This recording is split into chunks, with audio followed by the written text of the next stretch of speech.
And welcome to Biblical Hebrew Made Easy.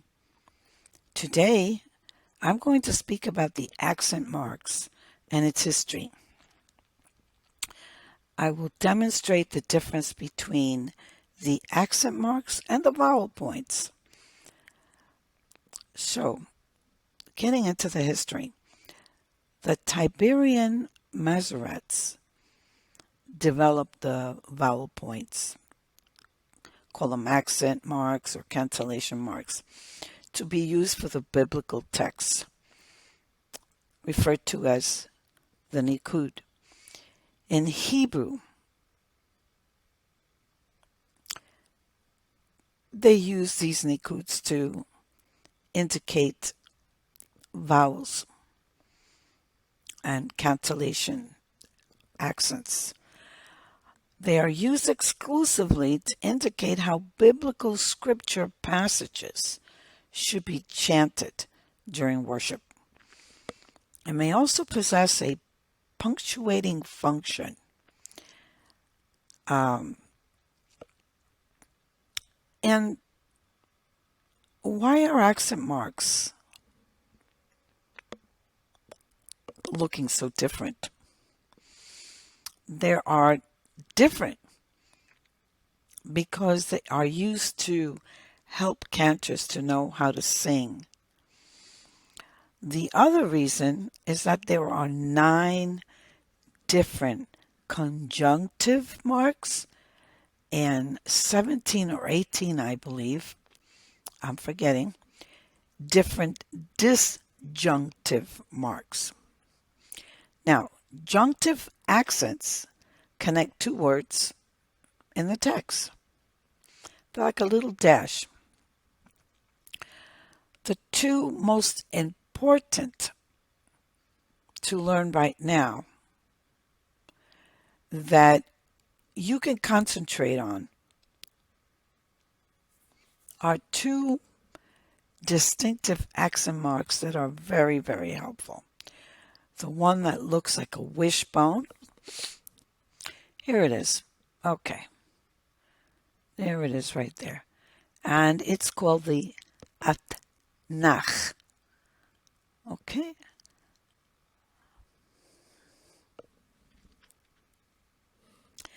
It indicates the halfway point in a verse. It's placed under the last word of the first half of a verse. The second one is called the Soft Pasuk, which indicates the end of a verse. And let me see if I can find one here. Oh, here it is. Okay. Right there. Okay, so that indicates the end of a verse. The mark at the end looks like 2 vertical lines, which I just showed you. Now, there are 3 main accent marks. Most accent marks can be classified as disjunctive, which are pauses, they're pausal, or conjunctive, which are connecting. And the disjunctive accent marks are like a break, or you can call it a pause in the reading of a text, and you can say that they are something like our commas, semicolons, and colons in English. Now,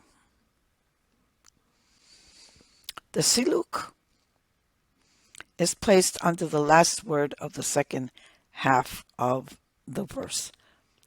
And here's a siluk. It almost looks like or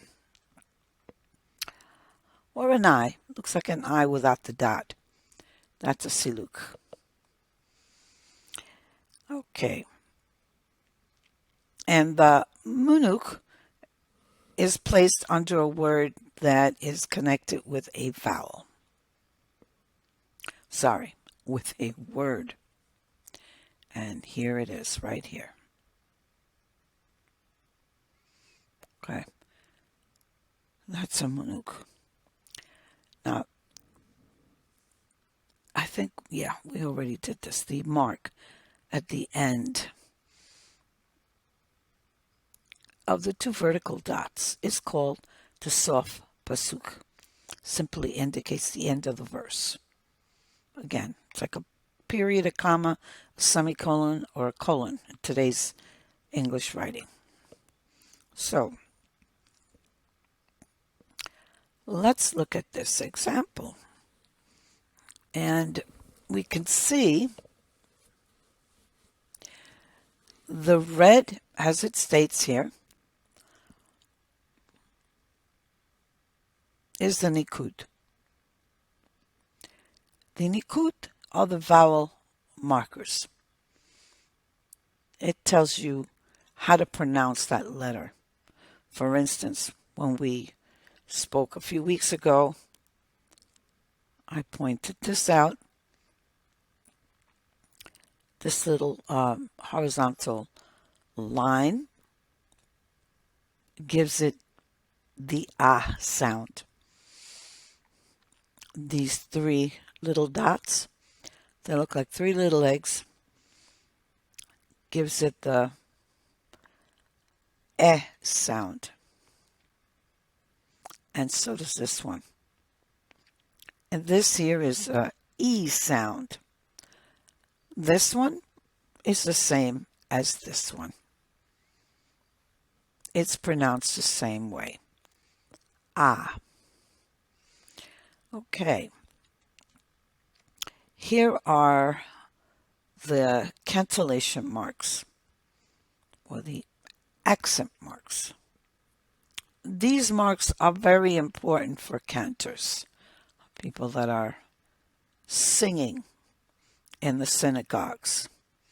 So I hope you enjoyed this lesson. And our next lesson, I am going to show you how to use some of these accent marks. Don't want to get too hung up on that right now, because the main thing is that I would like you to learn how to read, and then we can apply little by little, we can apply those accent marks. I will see you in the next lesson. Don't forget to subscribe if you have not subscribed to this channel, so you do not miss a lesson. Shalom.